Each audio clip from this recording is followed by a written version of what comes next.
थाला returns to Chennai, ये बात तो तय है, लेकिन तय बात ये नहीं है कौन कौन रिटेन होने वाला है।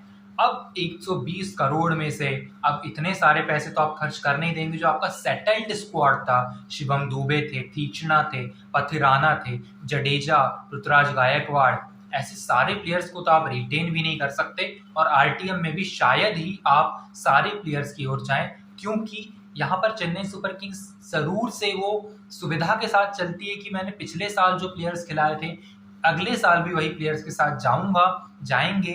और इनका जो एक पैनल होता है ना ऑक्शन में, वो ज्यादा प्लेयर्स की ओर जाता ही नहीं है। ये पहले से माइंड बना के आते हैं किस प्लेयर को लेना है, और वो प्लेयर इनको किस्मत से जो है मिल भी जाता है। अब वो प्लेयर किस्मत से मिल जाता है तो ये ज्यादा प्लेयर्स की ओर भागते नहीं है। अब मैं अगर बात करूं 18 करोड़ देने की, जडेजा यहाँ पर है इनके पास, यहाँ पर ऋतुराज गायकवाड़। अब मैं इन दोनों में से अगर पिक करूं तो मैं सिर्फ ऋतुराज गायकवाड़ को ही पिक करूंगा, वही सर्वोपरि है चेन्नई सुपर किंग्स में मेरे लिए, क्योंकि वो कप्तान है। क्योंकि कोई और कप्तान मुझे दिखाई नहीं देता है यहाँ पर। जडेजा चाहते थे वो कप्तान बने, लेकिन वो वाली रिस्पॉन्सिबिलिटी वो शायद अभी ना उठा पाए, परिपक्व हो गए हैं ऋतुराज गायकवाड़ अंडर एमएस धोनी पिछले साल। और जिस तरीके से वहां पर भुनाया गया है उनकी कप्तानी को, मुझे ऐसा लगता है कि इस साल भी ऋतुराज गायकवाड़ के साथ कंटिन्यूएशन में रहना चाहिए। 14 करोड़ आप जडेजा को दे सकते हैं, उससे ज्यादा उनको शायद ऑक्शन में भी ना मिले। हाँ, बल्लेबाजी बहुत नीचे आती है और गेंदबाजी से उतना कमाल जो है ना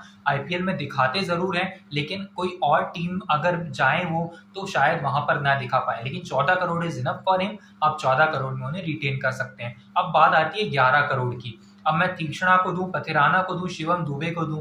अब इतने तो प्लेयर्स हैं मेरे पास, मुझे ऐसा लगता है कि आपको ये जो पैसे हैं ये शिवम दुबे को देने चाहिए। शिवम दुबे पे आप जो है ट्रस्ट करते आए हैं, इंडियन प्लेयर है, और शिवम दुबे की बोली 10-11 करोड़ तक ही जाने वाली है मेगा ऑक्शन में भी, क्योंकि पंजाब के पास प्लेयर्स नहीं होंगे। आरसीबी शायद टारगेट करेगी, लेकिन मुझे ऐसा नहीं लगता। अगर ईशान किशन को टारगेट करेंगे, तिलक वर्मा को टारगेट करेंगे, तो शिवम दुबे को टारगेट नहीं करेंगे। तो सीधी सी बात है, आप शिवम दुबे को रिटेन कर लीजिए। और आरटीएम की बारी आती है तो तीक्ष्णा, पथिराना, फिर वो मोइन भी आपके पास अगर आते हैं तो बहुत अच्छी बात है। आपके पास अगर अब एमएस धोनी तो आप 4 करोड़ में रिटेन कर ही लेंगे। तो अगर कोई अनकैप्ड प्लेयर आप चाहते हैं रिटेन करें तो आपके पास गेंदबाज हैं, जो गेंदबाज अनकैप्ड थे और पिछले साल आपको थोड़ा बहुत देकर गए हैं। क्योंकि बल्लेबाजी में डेरिल मिचेल है आपके पास, पूरा का पूरा एक्सपीरियंस भरा हुआ है, और कोई एक ऐसा प्लेयर नहीं है जो कि अनकैप्ड आपको दिखाई देता हो। हाँ, आपने खिलाया जरूर था यूपी T20 लीग से उठा के समीर रिजवी को, लेकिन मौके नहीं मिले ना।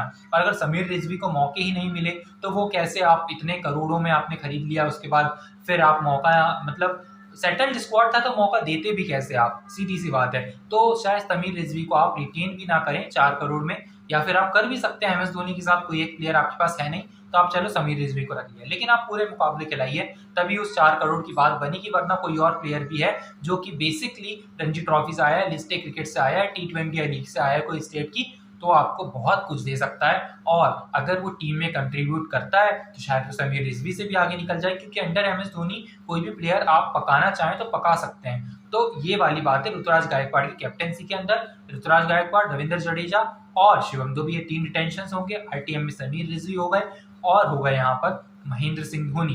और अगर मैं बात करूं यहाँ पर गेंदबाजी की, तो आरटीएम आप कर सकते हैं पथिराना को, तीक्ष्णा को, मोइन भी हो सकते हैं वहां पर। और ज्यादातर मुझे कोई और प्लेयर, डेरिल मिचेल थोड़ा दिखाई देते हैं, लेकिन पता नहीं उनका फॉर्म कैसा रहने वाला है इस साल, वो उनकी बल्लेबाजी पे डिपेंड करेगा जो अभी इंटरनेशनल क्रिकेट में खेल रहे हैं। Thank you so much for watching, I will meet you in the next video, till then stay tuned.